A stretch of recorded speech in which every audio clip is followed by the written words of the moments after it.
Hari ini kita akan dimulai dengan tutorial kelima, kemudian akan dilanjutkan setelah jam 2 dengan tutorial ke-6.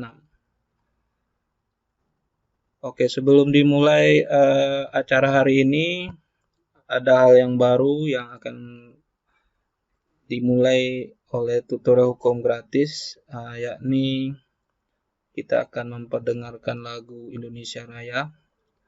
Yang kedepannya kami ingin selalu kita mengingat bahwa setiap ada acara-acara diskusi ataupun hal-hal yang penting lainnya, semestinya kita memiliki memperdengarkan lagu Indonesia Raya.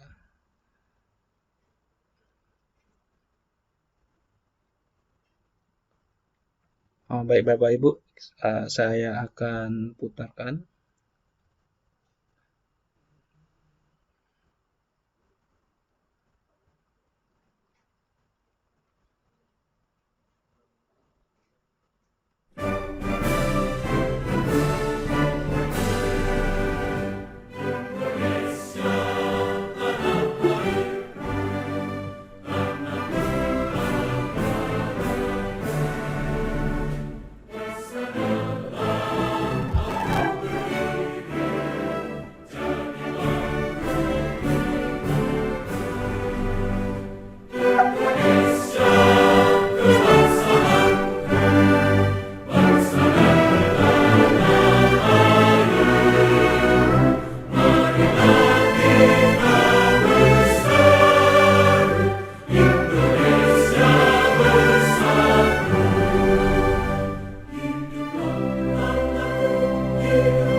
Oke, Bapak Ibu semua.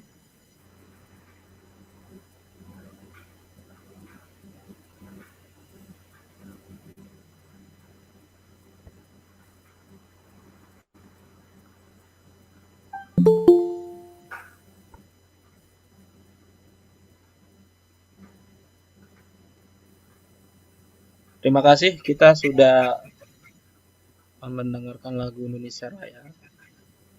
Oke, selanjutnya kita akan mulai sesi kita pagi ini.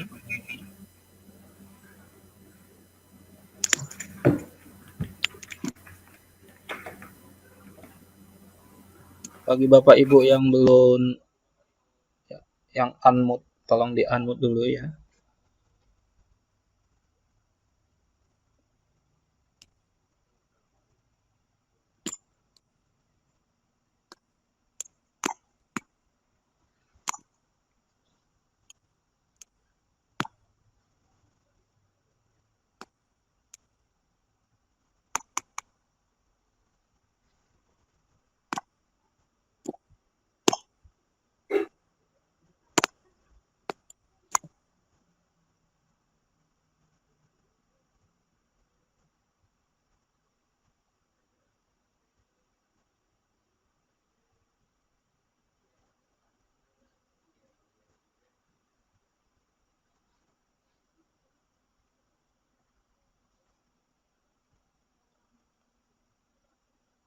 Oke, Bapak Ibu semua, selamat datang di tutorial hukum gratis.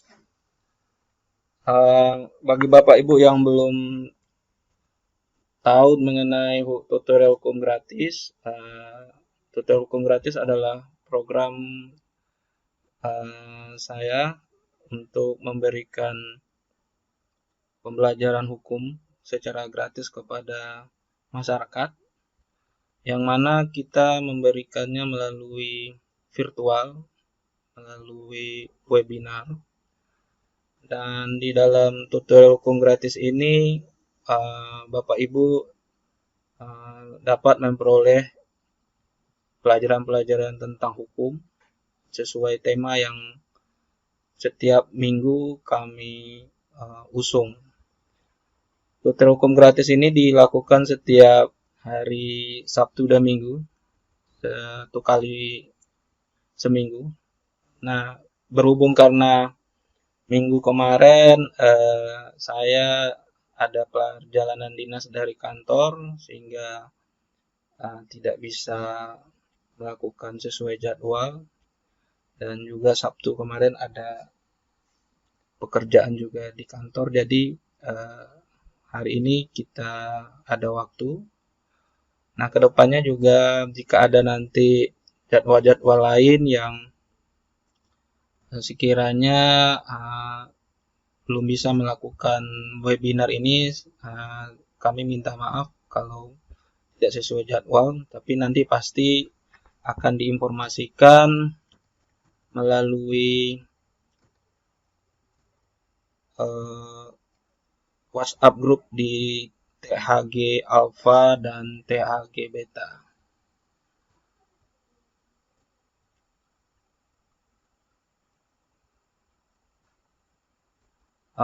Tunggu sebentar Bapak Ibu, saya cek dulu apakah sudah ada masuk presentingnya di layar. Sebentar.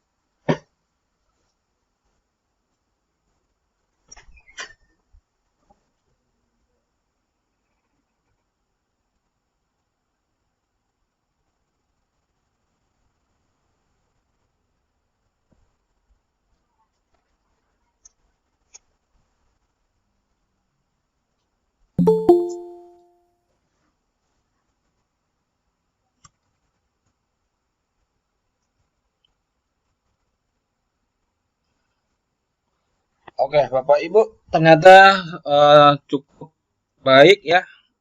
Presenting slide saya sudah ada di Google Meet masing-masing Bapak Ibu.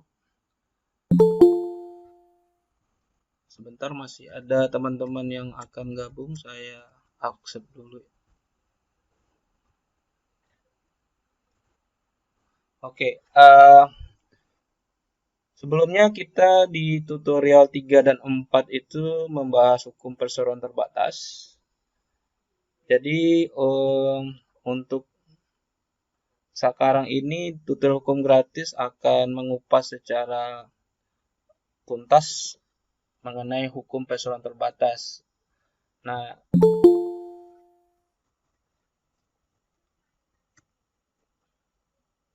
tutorial 5 dan ke-6 pada hari ini juga akan melanjutkan mengenai hukum perseroan terbatas, di mana kita akan melanjutkan pelajaran yang sebelumnya di tutorial 3 dan 4.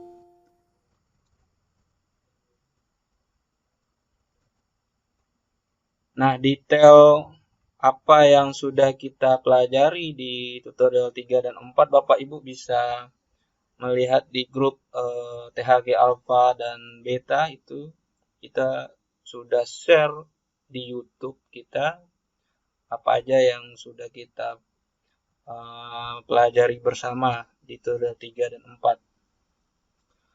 Nah, tutorial 5 dan ke-6 akan melanjutkan tentang hukum perseroan terbatas, di mana kedepannya saya ingin berbagi dengan Bapak Ibu terkait hukum perseroan terbatas sampai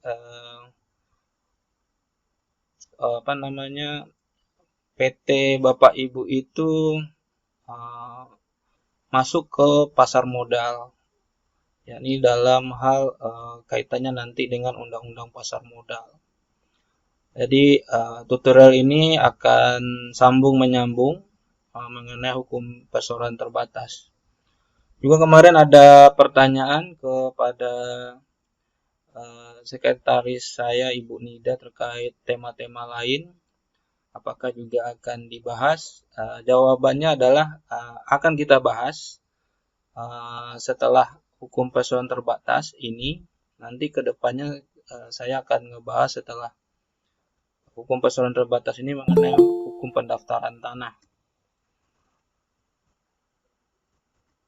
Nah, jika ada Bapak Ibu ingin membahas tentang tema-tema yang lain atau topik yang lain sehubungan dengan mungkin ada permasalahan atau mungkin juga ada apa yang Bapak Ibu ingin ketahui, nanti bisa dijapri ke Ibu Nida untuk diskusi dengan saya langsung tanpa melewati tutorial hukum gratis ini. Bapak Ibu yang belum kenal dengan saya, ini profil saya sebagai tutor di tutorial hukum gratis. Istilah tutor mungkin Bapak Ibu bisa lihat di KBBI sebagai pengajar, bisa juga sebagai dosen. Nah, saya Sukni Tumi Pengata, SHMH. Saya SH Andalas, Universitas Andalas. MH saya di Fakultas Hukum Universitas Pancasila Jakarta. Profesi saya konsultan hukum.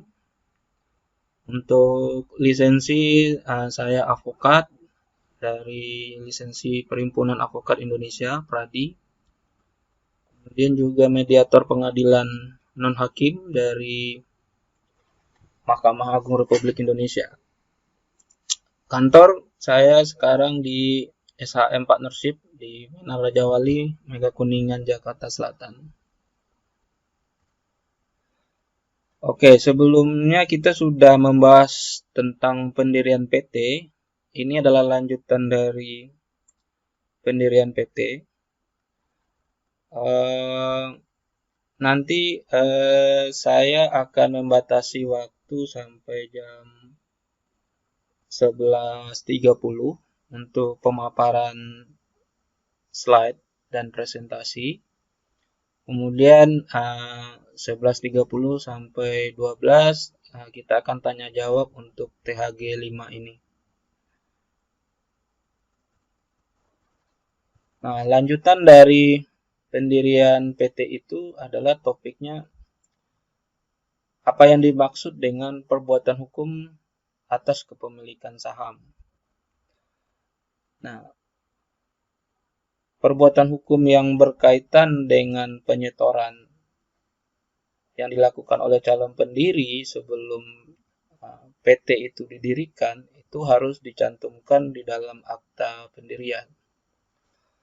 Maksudnya bagi Bapak Ibu yang akan mendirikan PT itu melakukan perbuatan-perbuatan hukum yang berkaitan dengan kepemilikan saham.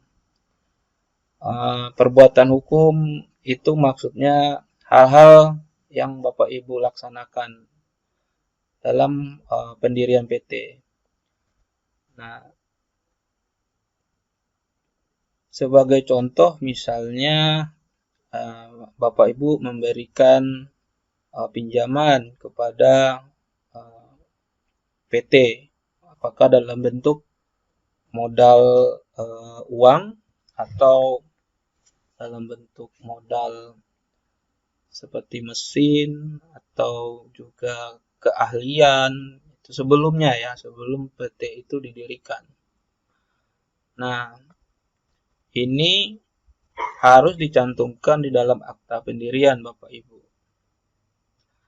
Nah, yang dimaksud perbuatan hukum yang dimaksud adalah perbuatan hukum yang dilakukan oleh calon pendiri dengan pihak lain yang akan diperhitungkan dengan kepemilikan dan penyetoran saham calon pendiri dalam PT itu. Nah, ini biasanya sering diabaikan oleh para pendiri dalam praktek yang sering kami lakukan di kantor dalam hal pendirian PT.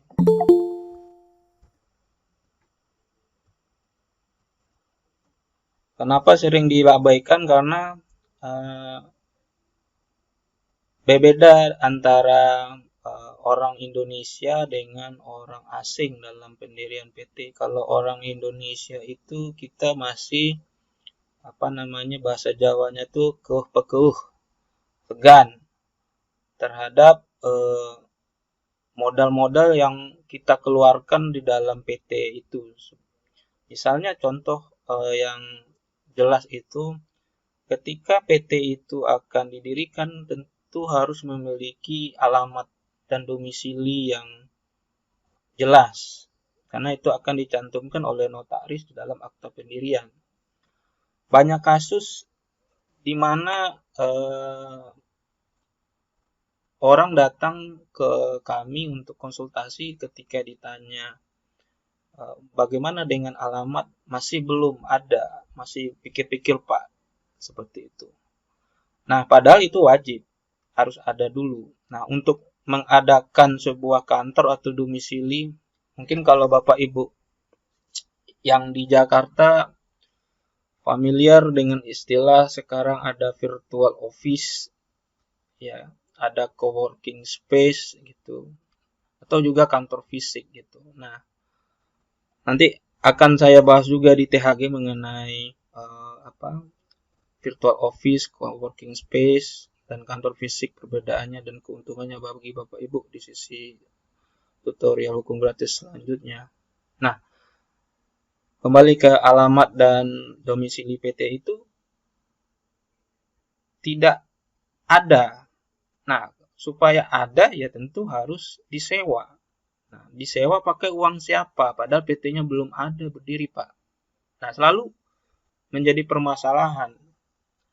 Nah, solusinya adalah salah satu pemegang saham atau dua pemegang saham, dua pendiri tadi menyewa dulu gitu. Nah, penyewaan itu biayanya dihitung dan dicantumkan ke dalam akta pendirian dan dimasukkan sebagai perhitungan kepemilikan dan penyetoran saham calon pendiri. Ini yang saya jelaskan. Jadi Bapak Ibu bisa memberikan hitungan itu kepada PT. Nah, catatannya yang harus diingat, harus dicantumkan di dalam akta pendirian. Oke. Selanjutnya adalah dalam hal perbuatan hukum atas kepemilikan saham, dinyatakan dengan akta yang bukan akta otentik, akta tersebut dilekatkan pada akta pendirian. Yang dimaksudkan dengan dilekatkan adalah penyatuan dokumen yang dilakukan dengan cara melekatkan atau menjadikan dokumen tersebut sebagai satu kesatuan dengan akta pendirian. Nah, jadi Bapak Ibu ketika tadi ya memakai uang Bapak Ibu sebagai pendiri untuk menyewa kantor, nah itu kan ada perjanjiannya, sewa menyewanya. Nah, perjanjian sewa menyewanya itu harus dilekatkan dengan akta pendirian. Dan Bapak Ibu harus sampaikan kepada notarisnya.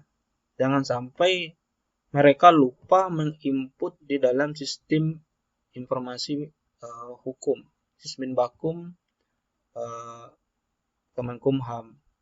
Karena ini nanti tidak akan tercatat kalau ini terjadi. Nah, kalau ini terjadi kelalaian dari notaris itu, padahal Bapak Ibu sudah menyampaikannya, maka jika ada kerugian, menurut pendapat saya itu yang harus membayar kerugian itu adalah notaris. Karena di sini notaris sudah melakukan apa yang kita sebut dalam dunia profesional sebagai malpraktek gitu. Jadi sama notaris sudah disampaikan dan saya menyarankan itu dibuat secara tertulis. Apakah melalui surat atau email? Mungkin kalau sekarang sudah ada WhatsApp semua ya. Jadi jelas itu. Jangan secara lisan atau via telepon yang mana tidak bisa dibuktikan.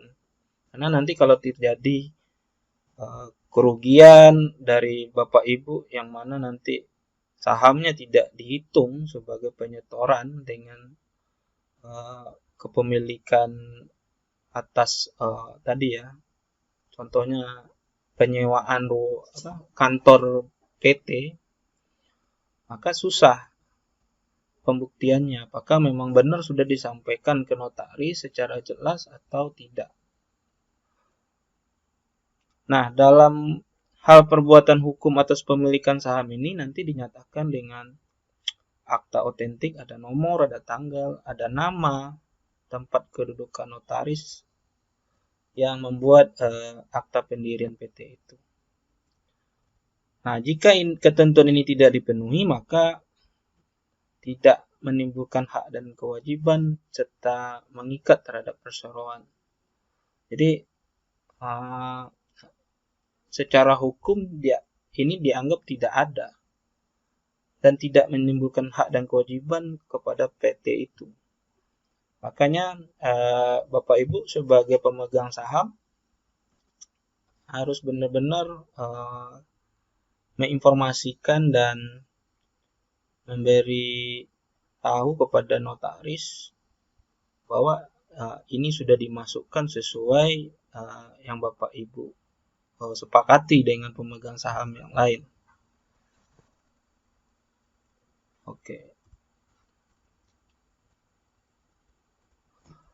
Oke, lanjutannya adalah bagaimana perbuatan hukum yang dilakukan calon pendiri untuk kepentingan PT yang belum didirikan.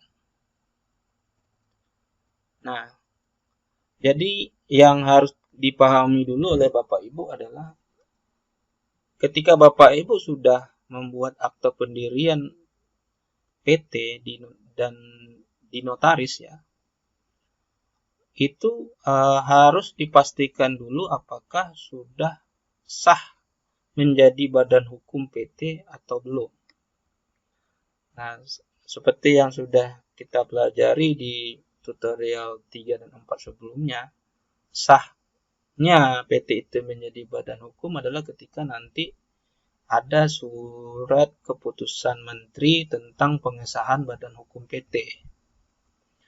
Nah, jika terjadi ada perbuatan hukum yang dilakukan oleh Bapak Ibu sebagai calon pendiri untuk kepentingan perseroan yang belum didirikan, nah, itu bisa mengikat perseroan apabila dalam RUU PS pertama PT Bapak Ibu itu secara tegas menyatakan menerima dan mengambil alih semua hak kewajiban yang dilakukan oleh calon pendiri atau kuasanya. Jadi di dalam ketentuan di Undang-Undang PT ini mengatur juga tata cara yang harus ditempuh untuk mengalihkan kepada PT hak dan kewajiban yang timbul dari perbuatan calon pendiri PT yang dibuat sebelum PT itu didirikan. Dan catatannya di sini adalah Bapak Ibu harus membuat itu secara tegas bahwa telah diterima perbuatan hukum yang dilakukan oleh A dan B sebagai calon pendiri PT ABC misalnya ya. Nah, sehingga kewajiban dan haknya berikutnya sah menjadi PT ABC. Nah, RUPS-nya terkait ini harus diselenggarakan dalam jangka waktu paling lambat 60 hari setelah PT memperoleh status badan hukum. Jadi, kembali tadi ke contoh yang saya jelaskan bahwa kita sebagai calon pendiri menyewa kantor ya dengan uang kita sendiri sebagai calon pendiri, bukan uang PT karena PT-nya belum berdiri. Nah, ketika setelah PT itu menjadi badan hukum, nah harus diselenggarakan RUPS 60 hari. Sehingga yang dilakukan oleh Bapak Ibu tadi dalam menyewa kantor itu sah adalah tanggung jawab dari PT. Hak dan kewajiban atas kantor itu akan menjadi tanggung jawab PT tersebut.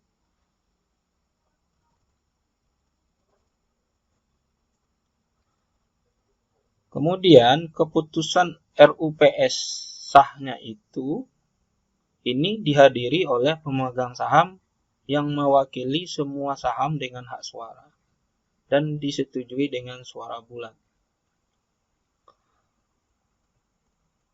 Tapi jika RUPS itu tidak diselenggarakan dalam jangka waktu 60 hari dan atau RUPS tidak berhasil mengambil keputusan, maka perbuatan hukum yang tadi Bapak Ibu lakukan sebagai calon pendiri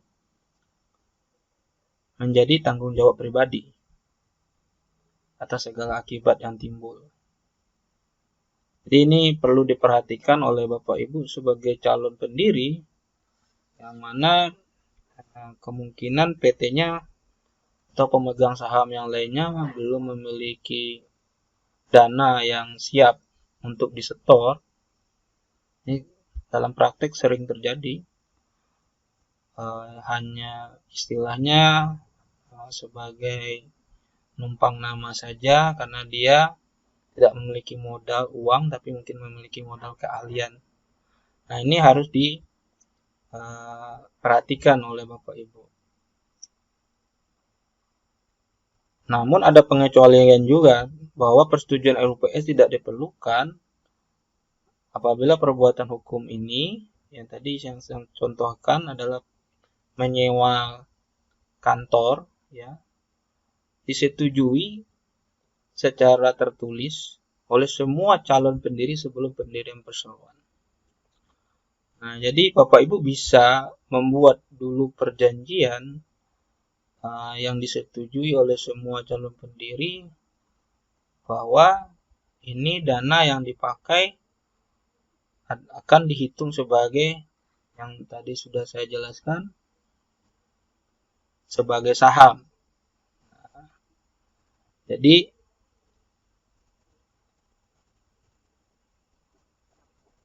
RUPS tidak perlu dilakukan yang jangka waktu 60 hari tadi.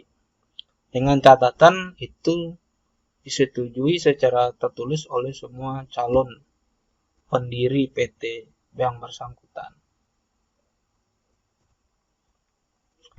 Oke, selanjutnya mengenai perbuatan hukum atas nama perseroan yang belum memperoleh status badan hukum.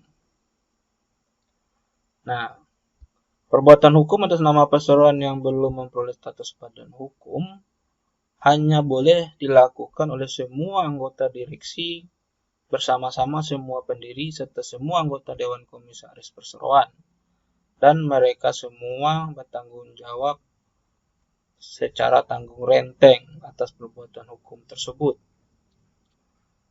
Perbuatan hukum atas nama perseroan adalah perbuatan hukum yang menyebutkan perseroan sebagai pihak dalam perbuatan hukum maupun menyebutkan perseroan sebagai pihak yang berkepentingan dalam perbuatan hukum. Ketentuan ini dimaksudkan untuk menegaskan bahwa anggota direksi tidak dapat melakukan perbuatan hukum atas nama perseroan yang belum memperoleh status badan hukum tanpa persetujuan semua pendiri, anggota direksi lainnya, dan anggota Dewan Komisaris. Jadi ini bisa dipakai ketika PT-nya sudah didirikan di notaris, sudah ada akta pendirian, tapi status badan hukumnya belum diperoleh dari Menteri Hukum dan HAM. Nah, kemudian PT Bapak Ibu akan membuat kerjasama dengan PT lain. Dalam hal ini itu bisa dilakukan dengan persyaratan tadi, bahwa semua anggota direksi, anggota komisaris, dan pendiri itu menyetujuinya. Nah, nanti kita akan mempelajari mengenai perbedaan tanggung jawab, hak dan kewajiban antara direksi, komisaris, dan pemegang saham. Nah, untuk tahapan bahwa PT Bapak Ibu belum memperoleh status badan hukum, itu tidak menghalangi Bapak Ibu untuk bisa melakukan perbuatan hukum atas nama PT. Dengan catatan ini perlu diperhatikan dalam pembuatan perjanjian.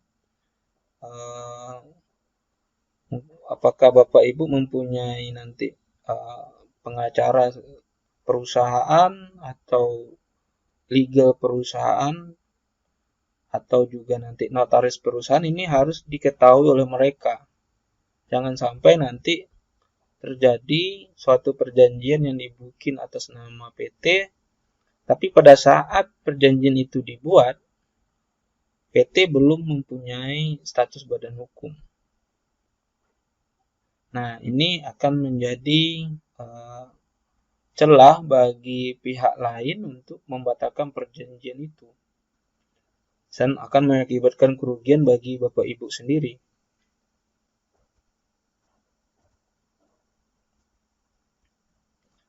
Selanjutnya adalah dalam hal perbuatan hukum dilakukan oleh pendiri atas nama perseroan yang belum memperoleh status badan hukum, perbuatan hukum tersebut menjadi tanggung jawab pendiri yang bersangkutan dan tidak mengikat perseroan. Nah, perbuatan hukum atas nama perseroan, perbuatan hukum menyebutkan perseroan sebagai pihak dalam perbuatan hukum dan menyebutkan perseroan sebagai pihak yang berkepentingan dalam perbuatan hukum. Nah, ini bagi pendiri yang melakukan perbuatan hukum atas nama perseroan. Nah, ini perlu dicek juga oleh pendiri yang lain.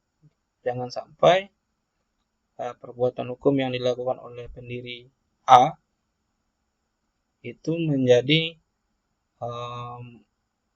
tanggungan dari perseroan, padahal itu tidak memenuhi persyaratan sesuai Undang-Undang PT ini. Ini ketika perseroan itu belum memperoleh status ya, sebagai badan hukum.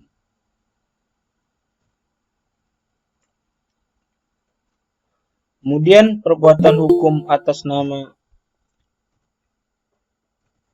sebentar ada yang masuk.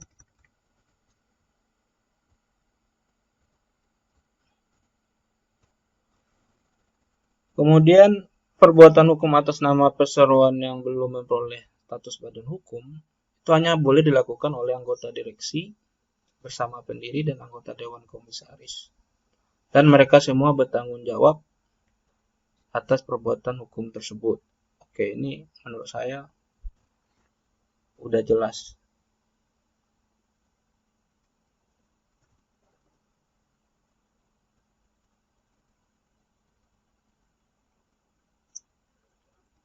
Oke.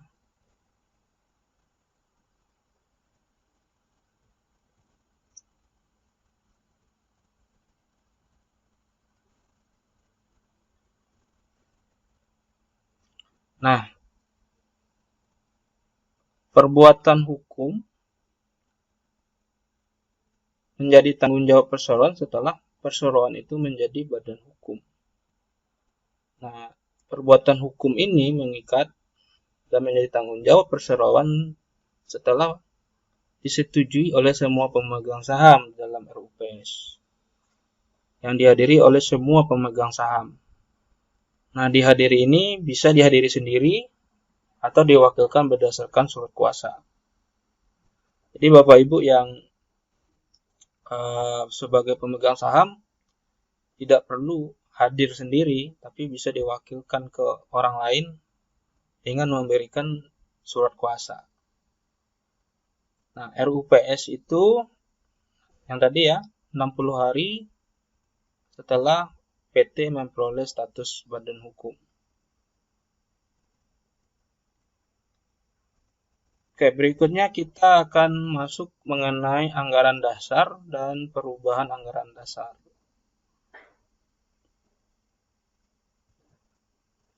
Nah, di dalam anggaran dasar PT itu memuat ya, sekurang-kurangnya ada nama dan tempat kedudukan, maksud dan tujuan kegiatan usaha perseroan, jangka waktu berdirinya perseroan, besarnya jumlah modal dasar, modal ditempatkan, dan modal disetor, jumlah saham, klasifikasi saham. Nah, ini apabila Bapak Ibu akan membuat klasifikasi saham. Nah, ini biasanya dipakai bagi perusahaan yang akan membuat pengelompokan saham ya. Jadi contohnya misalnya saham A, saham B, saham C gitu.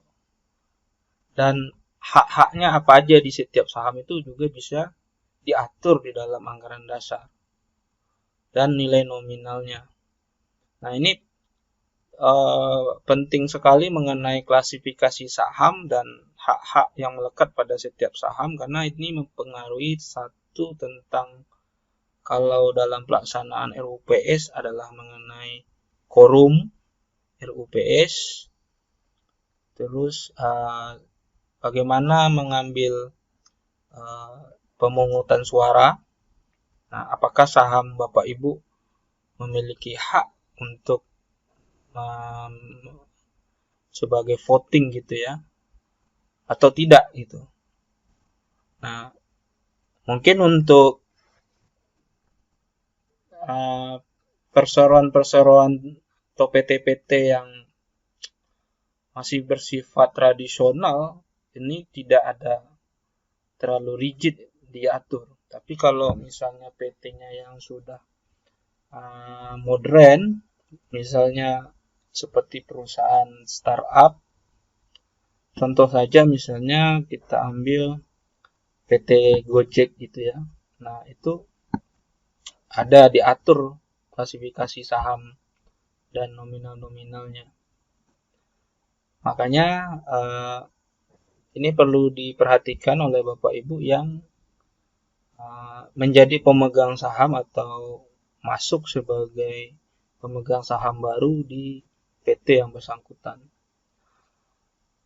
Kemudian nama jabatan, jumlah anggota direksi dan dewan komisaris, penetapan tempat dan tata cara PHUPS, tata cara pengangkatan, penggantian, pemberhentian anggota direksi dan dewan komisaris. Nah, juga nih diatur nih dengan tata cara pengangkatan itu adalah prosedur pemilihan, apakah dengan lisan atau dengan suara tertutup atau dengan cara perseorangan atau dengan paket. Paket ini maksudnya anggota direksi A, B, anggota komisaris C, D gitu. Jadi ada paket A, terus ada paket B, paket C gitu. Ini biasa dipakai prakteknya di dalam PT-PT yang saya bilang tadi itu manajemennya sudah modern ya, yang sudah luas ya. Nah, ini tapi juga tidak menutup kemungkinan kalau Bapak Ibu juga ingin memakai prosedur ini. Karena sebagaimana yang sudah saya sampaikan di tutorial 3 dan 4 sebelumnya, pendirian sebuah PT sebagai bisnis itu merupakan sifatnya perjanjian, dan direksi dan komisaris ini sangat berpengaruh dalam menentukan apakah Bapak Ibu akan memperoleh dividen untung atau tidak, rugi atau tidak gitu ya. Nah, ini bisa diatur di anggaran dasar. Kemudian adalah tata cara penggunaan laba dan pembagian dividen. Nah, juga di ketentuan anggaran dasar dapat dimuat ketentuan lain dengan catatan tidak bertentangan dengan undang-undang. Misalnya contoh yang bisa diangkat menjadi direksi, contoh aja ya, adalah strata pendidikannya minimal S1 atau S2 seperti itu, atau mempunyai pengalaman di bidang contoh kalau PT-nya bergerak di perkebunan sawit, nah dia memiliki pengalaman kerja 20 tahun di kebun sawit, itu bisa dibikin di anggaran dasar. Nah, yang tidak boleh dimuat adalah dalam anggaran dasar itu ketentuan atas penerimaan bunga tetap atas saham dan ketentuan pemberian manfaat pribadi kepada pendiri atau pihak lain. Ini tidak boleh dimasukkan ke dalam anggaran dasar PT itu. Oke, kemudian mengenai nama PT yang dilarang adalah PT person tidak boleh memakai nama yang telah dipakai oleh PT lain atau sama dengan PT lain. Nah, bahasa di Undang-Undang 40/2007 tentang pasar terbatas adalah dipakai secara sah. Nah, maksudnya di sini sah itu terdaftar di Kementerian Hukum dan HAM.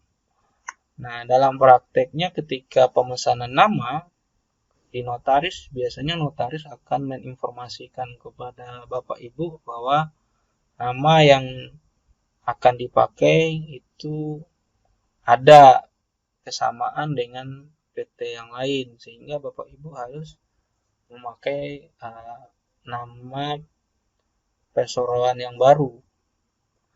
Kemudian yang kedua, bertentangan dengan ketertiban umum dan kesusilaan.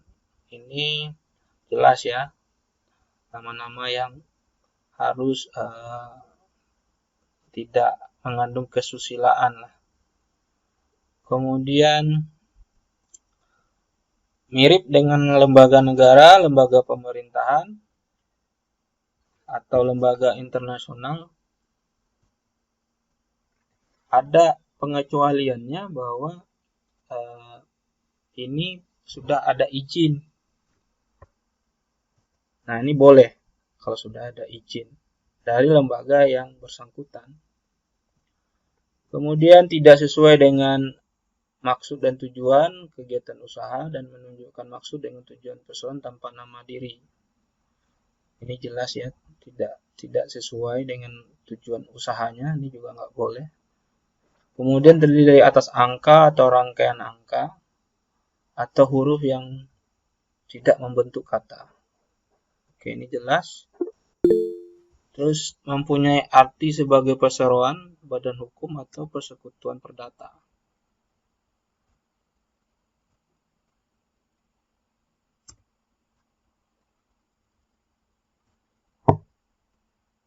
Nah, ini yang harus dipatuhi atas nama PT, bahwa PT itu harus didahului dengan frase perseroan terbatas atau disingkat PT. Kalau PT-nya terbuka, itu ditambahkan dengan akhir namanya TBK. Nah, kalau tidak ada TBK, maka PT itu adalah PT berstatus tertutup. Gitu. Artinya belum masuk ke pasar modal. Nah, kemudian memakai nama perseroan juga ada diatur di peraturan pemerintah. Juga ada yang terkait mengenai BUMN, PT yang memakai uang negara sebagai modalnya, maka di dalam nama PT-nya itu ditulis di belakangnya itu adalah persero.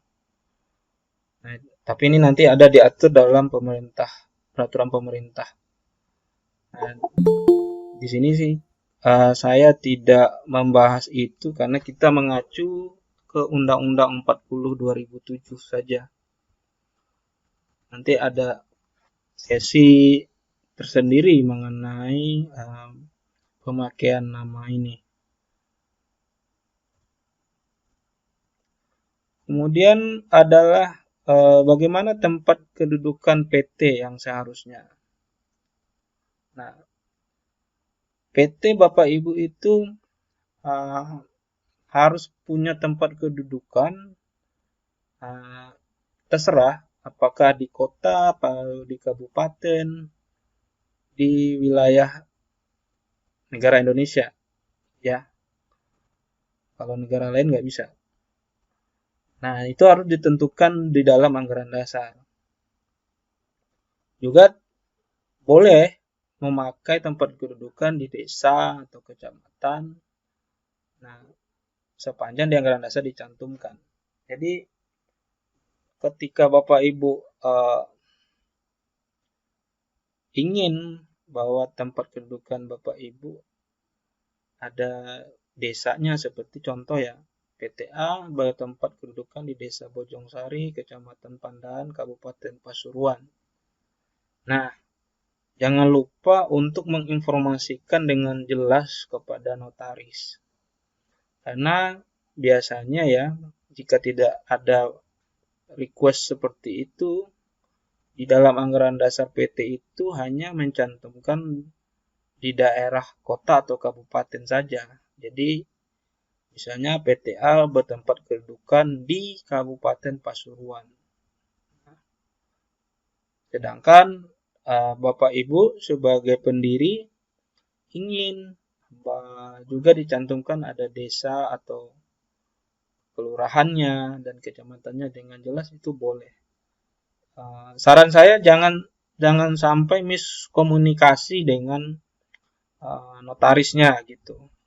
Sehingga nanti keinginan Bapak Ibu di akta sama yang diinginkan dalam rapat bersama para pendiri yang lain itu cocok gitu, tidak ada salah ketik atau salah info ya. Saya sering dapat pengaduan terhadap teman-teman saya yang notaris bahwa nih nggak sesuai Pak informasinya. Tentu kalau saya tentu sampaikan bahwa ada nggak buktinya meminta, apakah email, surat, nah atau WhatsApp juga bisa. Nah, itu sebagai bukti. Nah, kalau itu terjadi, Bapak Ibu bisa komplain ke notarisnya gitu. Harus dirubah itu aktanya sama notaris. Tentu dengan biaya notaris karena ini kesalahannya ada di notaris itu. Nah, tempat kedudukan PT ini juga kantor pusat perseroan. Nah, ini yang sering eh, orang salah kaprah ya saya bilang bahwa kadang-kadang misalnya eh, dianggap dia menyewa contoh ya menyewa kantor virtual office itu ya biar keren dia nyewa virtual office-nya di kawasan Mega Kuningan dekat kantor saya misalnya atau di SCBD ya. Nah ditulis tuh di surat kan kantor di SCBD. Sedangkan di anggaran dasarnya berkedudukan tadi, sebagai contoh tadi ya, di Desa Bojongsari, Kecamatan Pandan, Kabupaten Pasuruan. Nah, konsekuensi secara hukum, kantor pusatnya bukanlah yang di SCBD atau yang di Mega Kuningan. Itu disebut alamat korespondensi saja. Nah, maka hati-hati nih Bapak Ibu. Ketika Bapak Ibu menyatakan ke orang atau ke partner bisnis ibu atau bapak ya bahwa kami berkantor di SCBD. Nah, nanti dicek sama partner bapak ibu, nah, ternyata di Desa Bojongsari di anggaran dasar. Nah itu menurut saya itu adalah sebuah kebohongan ya, walaupun mungkin tidak disengaja karena ketidakpahaman atau ketidakmengertian bapak ibu mengenai tempat kedudukan PT itu. Sehingga nanti itu berimbas terhadap kepercayaan partner bisnis Bapak Ibu sendiri. Dan juga itu nanti berimbas juga kalau kesalahan seperti itu mungkin ini dianggap hal yang kecil, biasa, sepele. Tapi bagi kami di praktek hukum itu bisa menjadi hal yang fatal.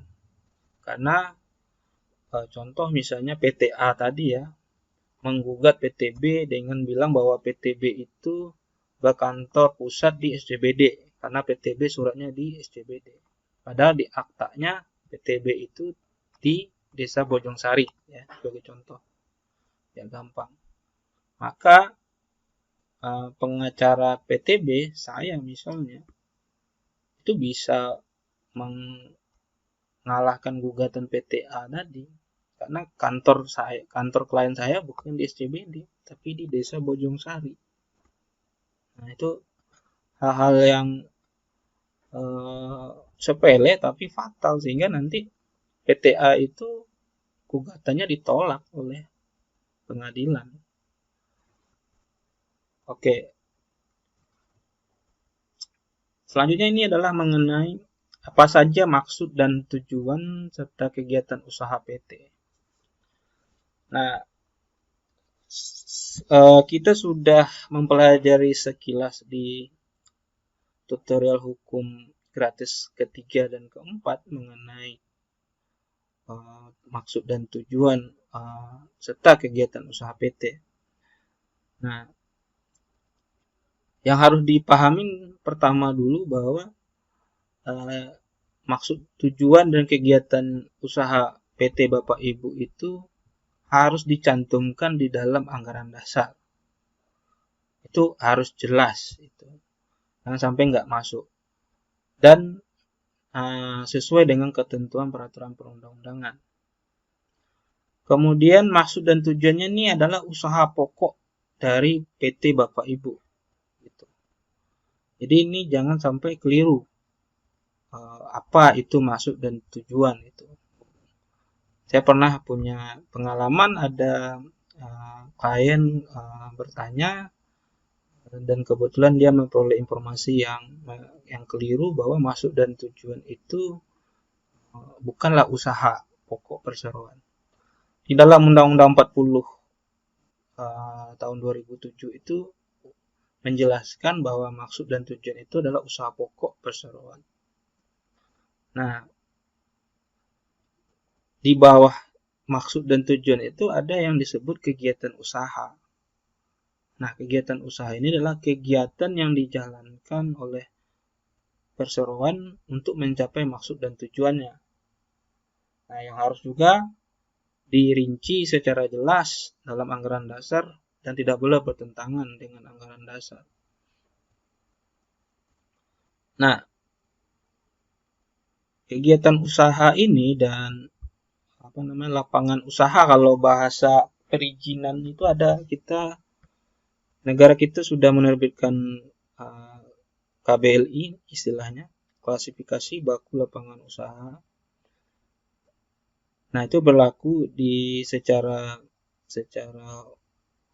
Indonesia, dan itu harus dipedomani oleh semua orang yang ingin mendirikan PT.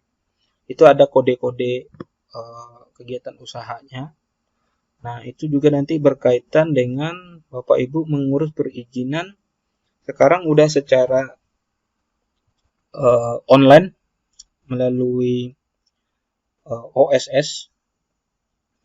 Nah, itu harus juga diperhatikan supaya tidak menjadi salah, dan izin-izin yang Bapak Ibu harus peroleh bisa diterbitkan kalau kegiatan usahanya ini sesuai. Nah, ini juga nanti akan saya bahas di sesi khusus tentang KBLI ya, klasifikasi baku lapangan usaha ini, di tutorial hukum gratis berikutnya juga. Jadi saya sebenarnya banyak tutorial lanjutan terhadap hukum perseroan terbatas ini, karena memang selalu update dan selalu berubah, dan ini banyak diperlukan oleh Bapak Ibu yang memiliki PT saat ini ataupun akan mendirikan PT. Oke, kita lanjut dulu ya. Nah, terkait perubahan anggaran dasar PT,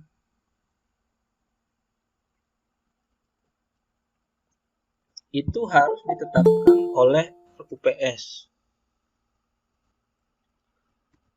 Nah, acara perubahan anggaran dasar ini itu juga harus dicantumkan dengan jelas dalam panggilan RUPS. Nah, ini harus diperhatikan baik-baik, karena pengalaman saya di SHM, di kantor ya, SHM Partnership, sengketa terkait RUPS ini banyak terjadi karena ketidakpahaman pemegang saham atau direksi atau komisaris terkait undang-undang PT itu sendiri. Khususnya yang sering sengketa itu ya ini satu, perubahan anggaran dasar. Ada banyak lagi sengketa-sengketa di dalam PT yang nanti juga akan saya uraikan satu persatu. Nah, bagi Bapak Ibu yang saat ini adalah pemegang saham ya. Nah, ketika ada rencana perubahan anggaran dasar apapun itu harus dijelaskan di dalam panggilan RUPS.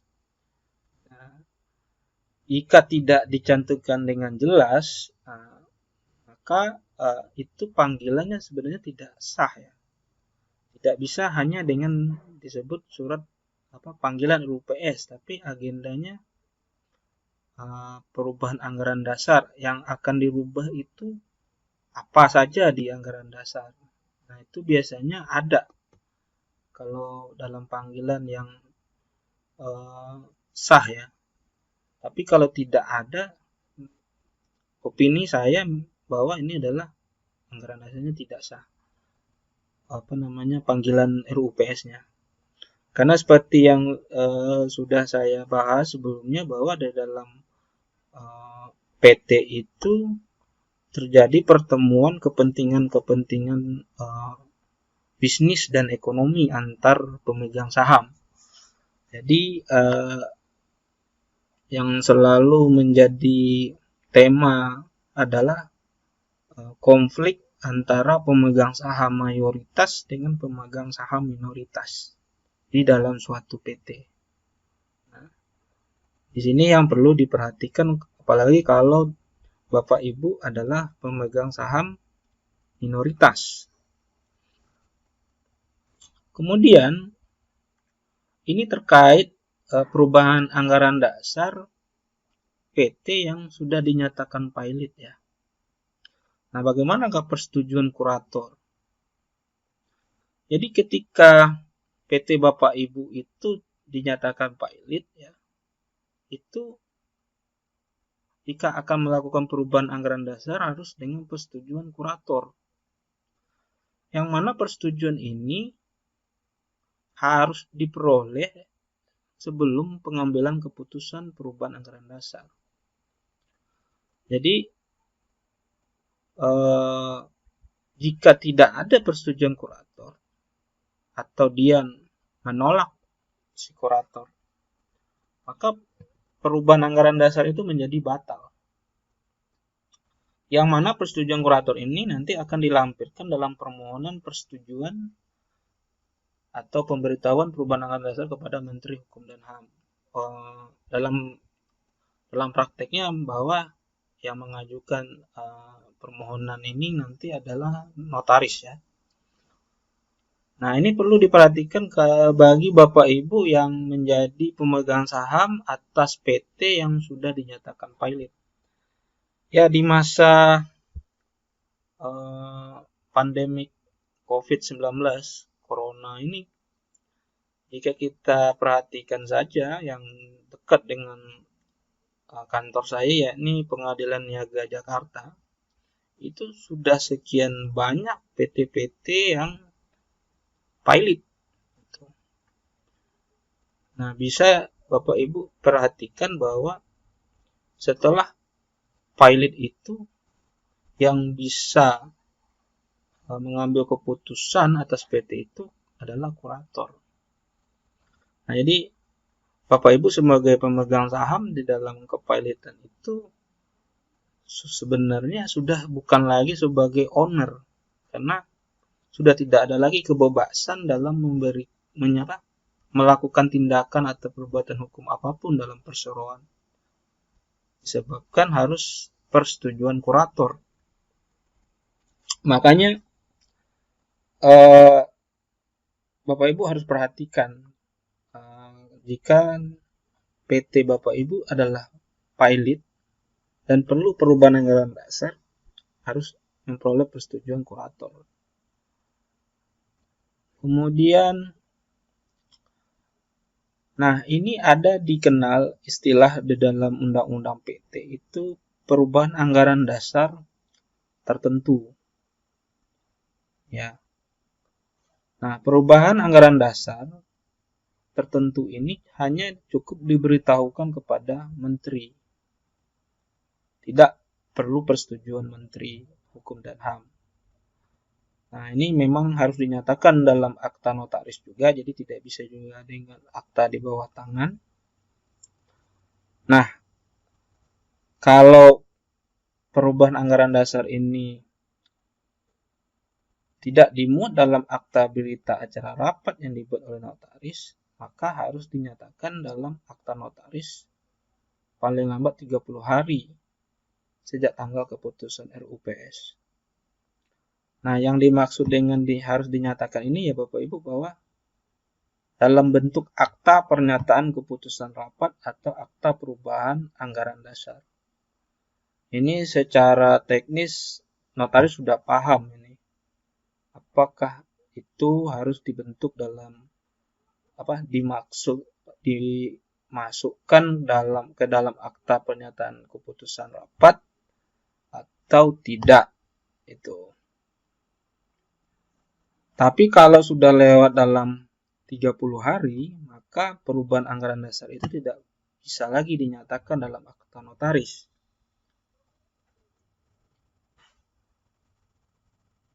Nah, permohonan persetujuan perubahan anggaran dasar tertentu diajukan 30 hari terhitung sejak tanggal akta notaris yang memuat perubahan anggaran dasar.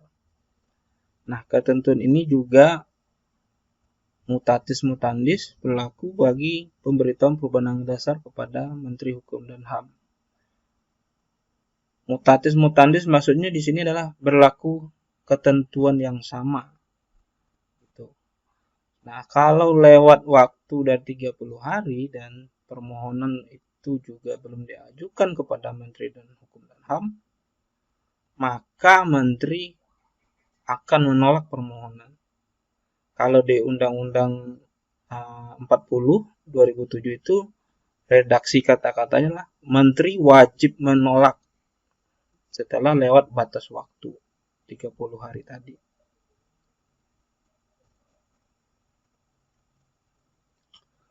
Nah, kemudian permohonan persetujuan perubahan anggaran dasar mengenai jangka waktu berdirinya PT. Nah, sebagaimana yang sudah juga saya jelaskan di tutorial 3 dan 4 bahwa PT itu bisa diatur jangka waktu berdirinya. Atau bahasa sederhananya nyawa PT itu bisa kita tentukan kapan dia akan mati gitu. Nah, ketika akan berakhir atau mati istilahnya ya, maka harus diajukan dulu kepada Menteri paling lambat 60 hari sebelum jangka waktu berdirinya PT itu berakhir. Jadi kalau contoh nih PT didirikan untuk 50 tahun akan berakhir tanggal 15 November 2007. Nah, maka persetujuan perpanjangan jangka waktu harus diajukan kepada Menteri Hukum dan HAM paling lambat tanggal 15 September 2007. Nah, kemudian jika RUU PS itu mengambil keputusan untuk memperpanjang jangka waktu di tanggal 1 Agustus 2007 dan telah dinyatakan dalam akta notaris di tanggal 7 Agustus 2007, maka pengajuan permohonan kepada Menteri harus diajukan paling lambat 7 September 2007. Dalam hal RUU PS untuk perpanjangan jangka waktu tersebut diadakan pada tanggal 20 Agustus 2007. Perpanjangan jangka waktu tersebut harus dinyatakan dalam akta notaris dan diajukan permohonannya kepada Menteri Hukum dan HAM paling lambat 15 September 2007. Nah, ini kalau di Undang-Undang PT ada di pasal 22 ayat 1. Kemudian Menteri Hukum dan HAM akan memberikan persetujuan atas permohonan perpanjangan jangka waktu paling lambat pada tanggal terakhir berdirinya perseroan. Kemudian kapan berlakunya perubahan anggaran dasar tertentu? Berlaku ya sejak tanggal diterbitkan keputusan Menteri mengenai persetujuan perubahan anggaran dasar. Perubahan anggaran dasar non tertentu mulai berlaku sejak tanggal diterbitkannya surat penerimaan pemberitahuan perubahan anggaran dasar. Akan tetapi Bapak Ibu, ini tidak akan berlaku kalau ada dalam Undang-Undang PT ini menentukan lain. Misalnya itu adalah di pasal 25 dan 26. Nah, adanya persyaratan yang harus dipenuhi ya sebelum berlakunya keputusan Menteri. Nah, atau adanya tanggal ditetapkan dalam keputusan Menteri yang memuat syarat tunda yang harus dipenuhi lebih dahulu. Jadi ini tidak bisa berlaku.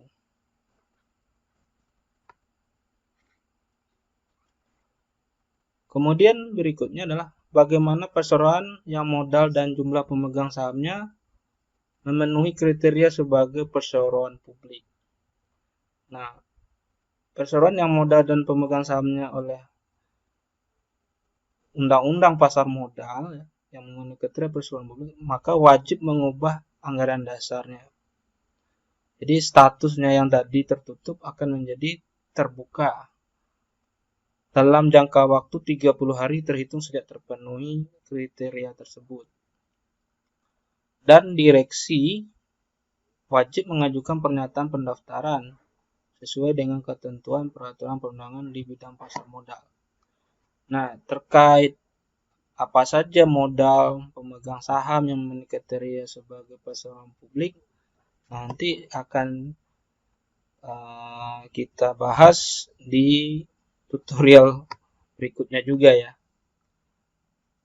Nah, terkait dengan undang-undang di pasar modal.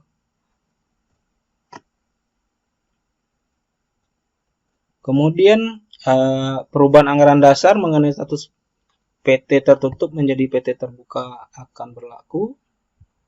Nah, itu mulai berlaku sejak tanggal yang pertama itu efektif pernyataan pendaftaran yang diajukan kepada lembaga pengawas pasar modal.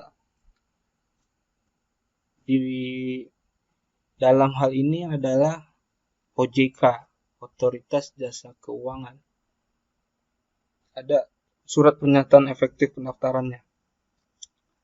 Atau yang kedua, nanti akan dilaksanakan penawaran umum. Penawaran umum ini bahasa kerennya itu adalah IPO, Bapak Ibu. Nah, jadi Bapak Ibu yang akan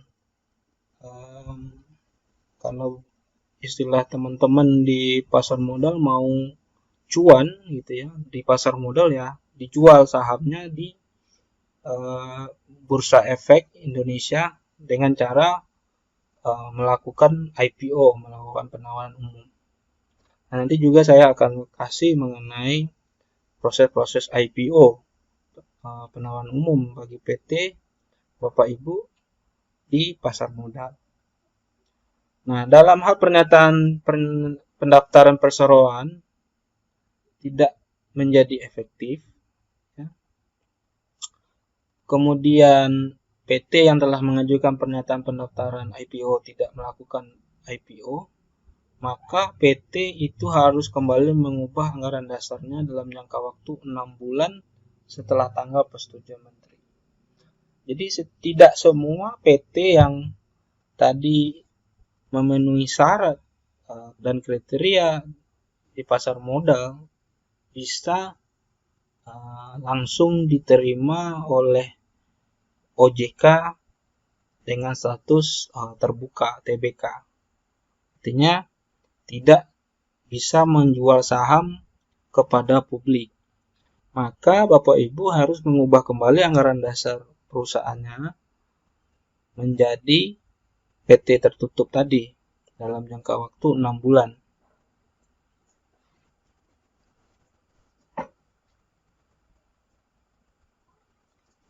Oke, sebentar, laptop saya perlu ditambah baterainya.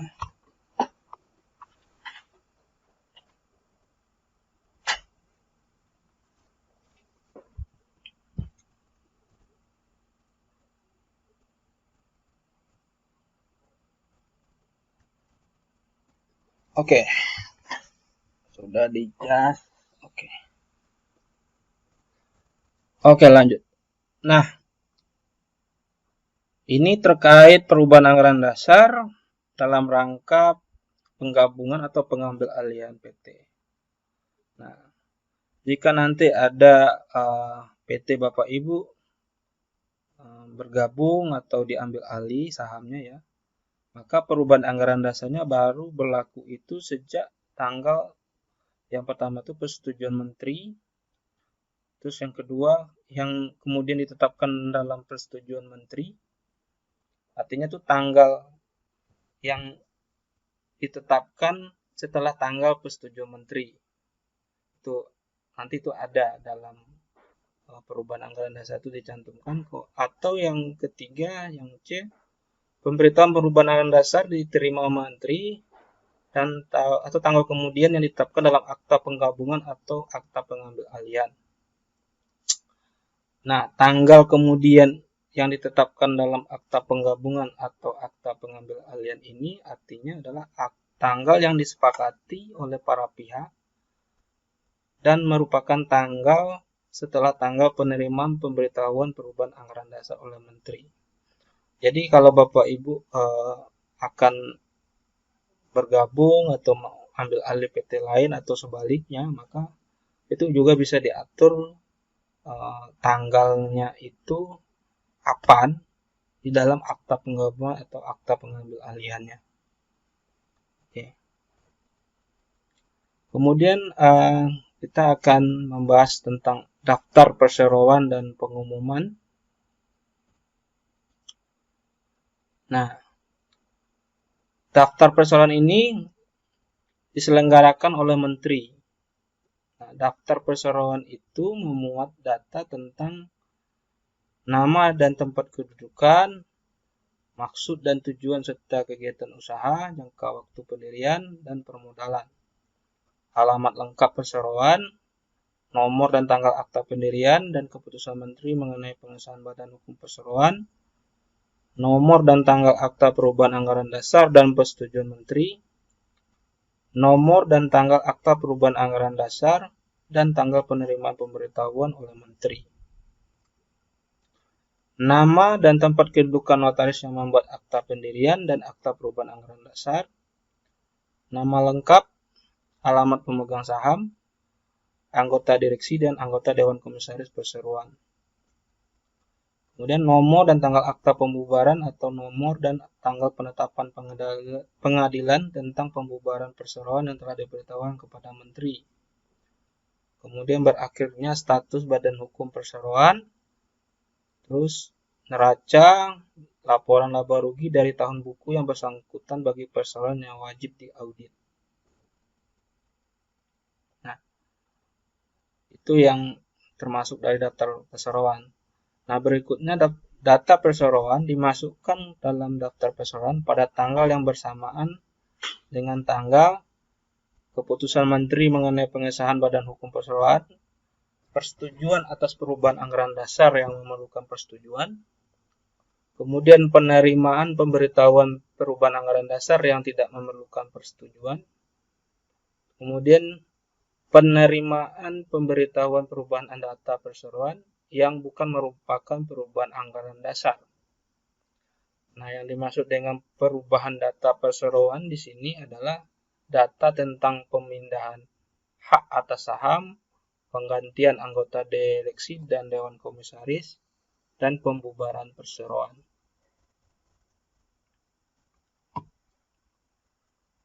Kemudian untuk ketentuan nama lengkap dan pemegang saham PT terbuka itu nanti diatur di Undang-Undang Pasar Modal. Kemudian juga daftar perseroan ini terbuka untuk umum. Artinya ini data bukan data bersifat rahasia, Bapak Ibu. Nah, ketentuan lebih lanjut detail tentang daftar perseroan ini ada diatur di Peraturan Menteri. Yang mana nanti kita juga akan singgung di tutorial khusus terkait daftar perseroan ini nantinya. Kemudian mengenai pengumuman, nah, Menteri akan mengumumkan tambahan berita negara Republik Indonesia, yakni mengenai akta pendirian, akta perubahan anggaran dasar, dan akta perubahan anggaran dasar yang telah diterima pemberitahuannya oleh Menteri. Nah, yang A ini akta pendirian perseroan serta keputusan Menteri. Jadi waktu PT Bapak Ibu berdiri, itu ada tambahan berita negara. Kemudian adalah perubahan anggaran dasar dengan keputusan Menteri, artinya perubahan anggaran dasar yang harus disetujui oleh Menteri. Dan itu nanti persetujuan dalam bentuk keputusan. Kemudian perubahan anggaran dasar yang tidak memerlukan persetujuan Menteri. Nah, itu yang diterima pemberitahuannya oleh Menteri. Nah, pengumuman ini waktunya dalam 14 hari. terhitung sejak tanggal diterbitkannya keputusan menteri atau sejak diterimanya pemberitahuan. Nah, ketentuan lebih lanjut pengumuman ini juga diatur di dalam peraturan perundang-undangan. Nah, biasanya ini diatur dalam peraturan Menteri Hukum dan HAM terkait pengumuman PT.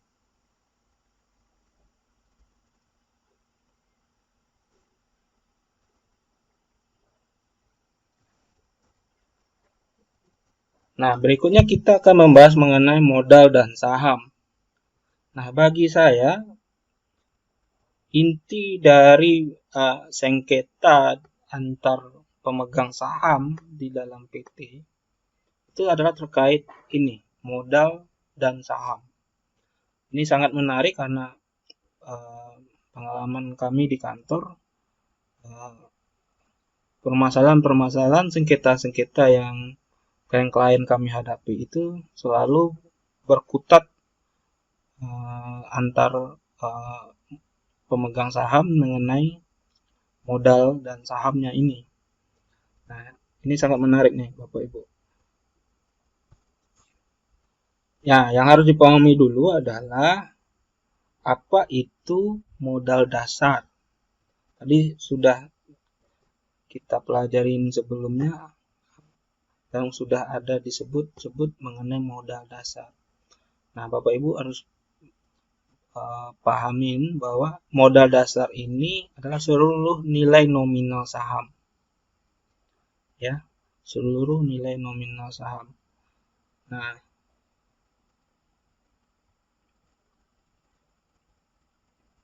untuk pasar modal itu ada saham tanpa nilai nominal. Nah, ini terpisah ya. Jadi tidak sama antara PT tertutup ya dengan PT terbuka itu.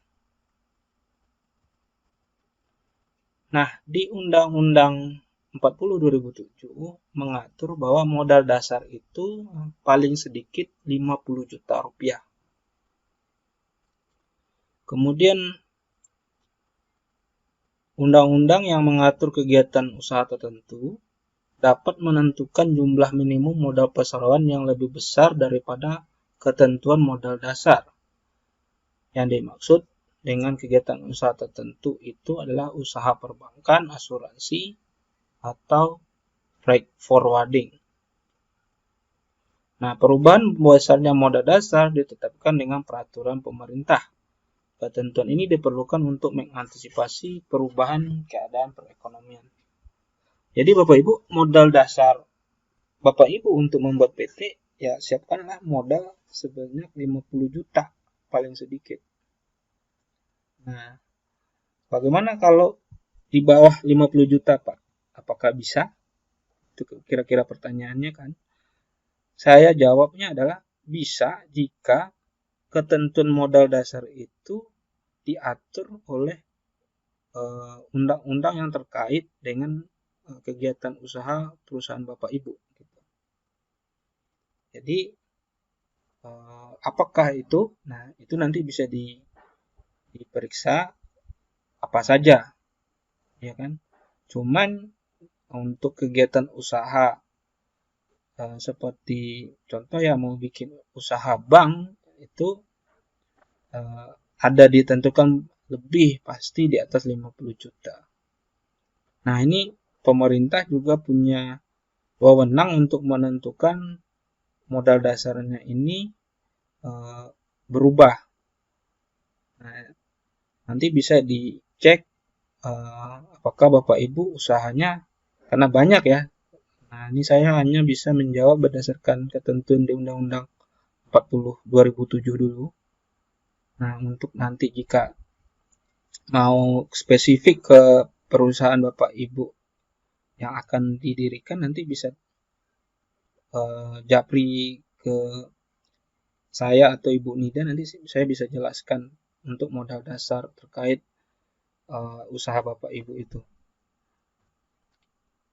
Nah, yang harus ditempatkan. Nah, ini ada yang namanya modal yang harus ditempatkan dan disetor. Nah, di Undang-Undang 40 itu diatur 25% dari modal dasar. Dan harus dibuktikan dengan bukti setor yang sah. Nah, bukti setor sah itu adalah bukti setoran pemegang saham ke dalam rekening bank atas nama PT, atau data laporan keuangan yang telah diaudit oleh akuntan, atau neraca perseroan yang ditandatangani oleh direksi dan dewan komisaris. Kemudian pengeluaran saham lebih lanjut yang dilakukan setiap kali untuk menambah modal yang ditempatkan harus disetor penuh. Ketentuan ini menegaskan tidak dimungkinkan penyetoran atas saham dengan cara mengangsur. Nah, di dalam modal ditempatkan ini Bapak Ibu harus ingat 25%-nya itu harus disetor penuh ya. Makanya kalau ke notaris Bapak Ibu pasti biasanya notaris menyampaikan mana bukti setornya. Nah, Bapak Ibu harus bisa memberikan bukti setor itu kepada notaris. Karena berhubungan dengan tadi status badan hukum. Di dalam Sisminbakum Menkumham itu ada yang harus diisi oleh notaris mengenai bukti setor. Penyetoran modalnya itu diupload di sistemnya. Nah, jadi Bapak Ibu, tadi yang saya sampaikan, ketika akta itu sudah dibuat, ya, kemudian Bapak Ibu bisa mengajukan pembuatan rekening bank.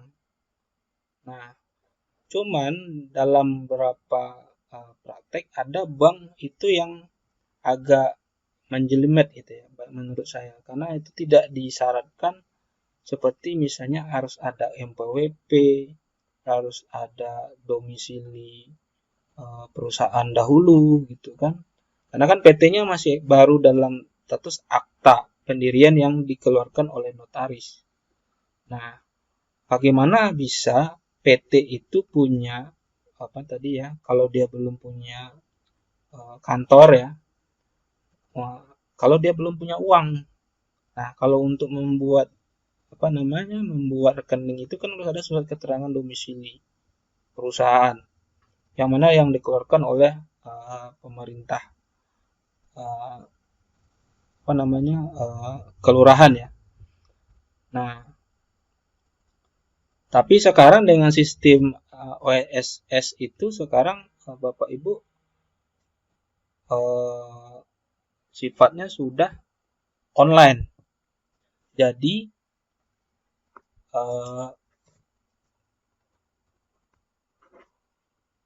ke bank itu pun sebenarnya menurut saya sekarang harus lebih gampang ya kalau mau membuat rekening gitu. Nah, cuman ini perlu juga pemahaman dari bank juga terkait pembuatan rekening bank itu, karena kan ditakutkan kalau bank itu adalah apakah benar nih bank PT-nya ada sah atau tidak gitu ya. Nah, menurut pendapat saya dengan adanya akta pendirian PT itu sebenarnya tuh sudah bukti yang sah gitu ke banknya.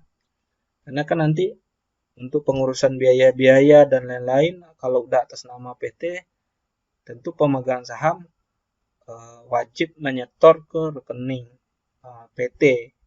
Tidak boleh ke rekening pribadi karena nanti bisa dianggap bukan pengeluaran atas nama PT, kecuali tadi bahwa pengeluaran tadi yang sudah kita pelajari harus nanti disetujui dan disepakati di dalam RUPS yang tadi mengenai perbuatan pribadi, pendiri atau pemegang saham terkait PT tersebut. Nah, menurut saya ini clear ya, ketentuan ini tidak membingungkan.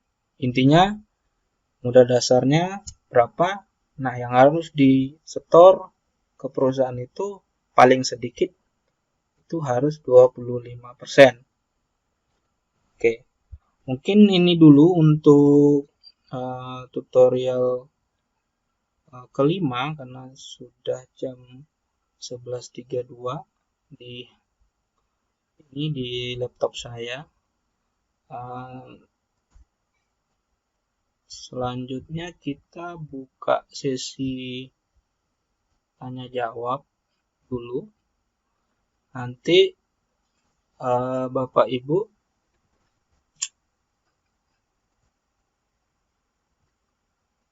bisa mengajukan pertanyaan terhadap materi yang sudah saya sampaikan tadi sampai jam 12. Nanti kita jam 12 sampai jam 1 akan lanjut ke slide berikutnya ya. Dan gabungan dari tutorial hukum kelima dan keenam. Baiklah, saya lihat di sini sudah ada pertanyaan dari Pak Gorbi mengenai klasifikasi saham dengan azas one share one vote.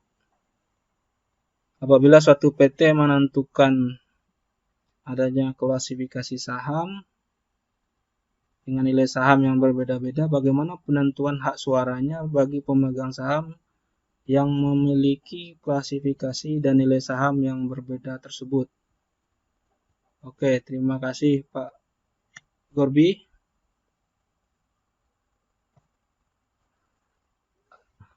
Nah, untuk menentukan klasifikasi saham dan nilai saham yang berbeda ini tentu harus kita lihat di dalam ini anggaran dasar PT-nya, Pak.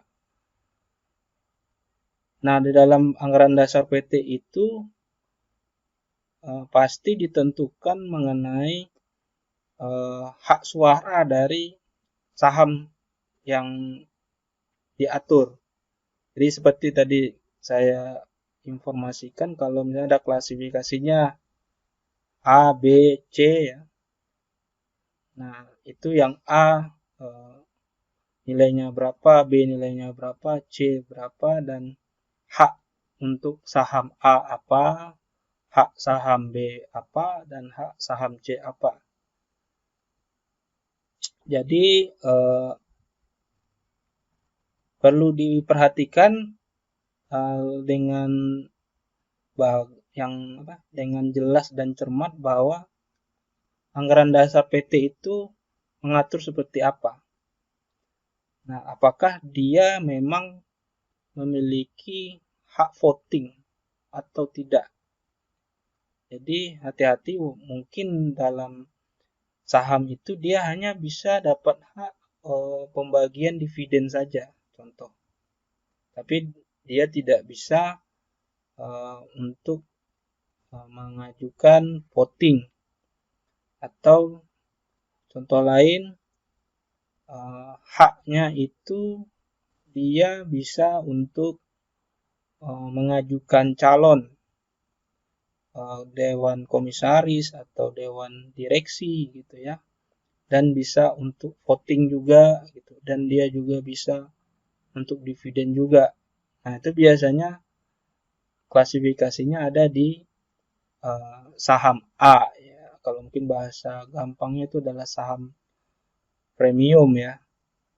Nah, ini banyak dan biasa dipakai dalam perusahaan, dalam PT untuk mengklasifikasikan pemegang sahamnya.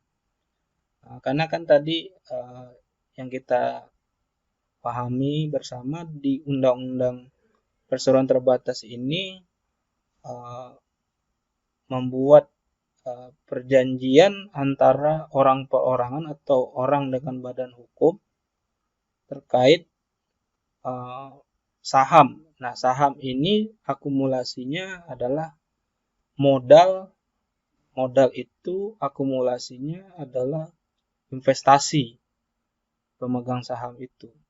Semakin besar sahamnya dengan konsep azas one share one vote, maka dia punya power lebih besar di perusahaan itu. Tetapi ketika dibuat klasifikasi saham dengan nilai saham yang berbeda-beda, maka belum tentu Bapak Ibu yang punya saham yang lebih besar persentasenya, tetapi ternyata contoh klasifikasi saham C tadi. Saham C itu hanya memiliki hak untuk menerima dividen. Contoh. Makanya ketika Bapak Ibu akan membeli saham ya atau menjual saham, nah, perhatikan apa yang dijual, karena tidak hanya dijual terkait uangnya yang di dalam saham atau modalnya, tapi juga haknya yang dibeli atau yang dijual di dalam PT itu. Karena ini sangat menentukan nanti dalam pertarungan antar pemegang saham di dalam RUPS. Ya. Nah, kira-kira itu jawaban saya. Silakan Bapak Ibu yang lain jika ada pertanyaan, silakan di unmute mikrofon dan videonya. Clear Pak Sukni, terima kasih banyak. Ya, terima kasih Pak Gurbi.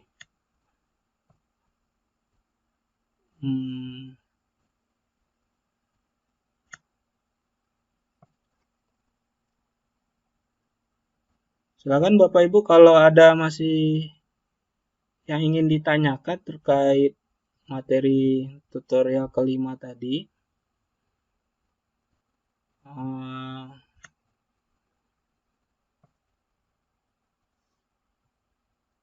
Oke, saya akan tunggu Bapak Ibu 5 menit lagi. Apabila sudah tidak ada pertanyaan, maka saya simpulkan tidak ada lagi pertanyaan dan kita akan istirahat, sholat dan makan siang. Nanti kita akan lanjut di jam 2.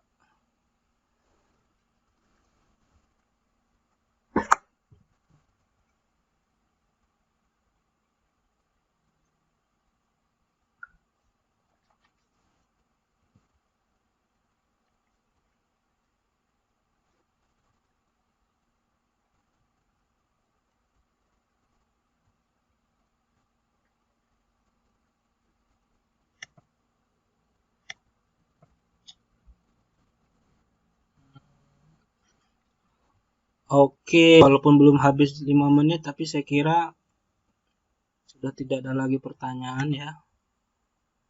Oke, kalau demikian untuk tutorial kelima ini saya tutup dulu. Terima kasih atas atensinya. Sampai berjumpa nanti di tutorial ke-6 di jam 2 siang. Saya tutup dengan membacakan Alhamdulillahirrahmanirrahim. Assalamualaikum warahmatullahi wabarakatuh.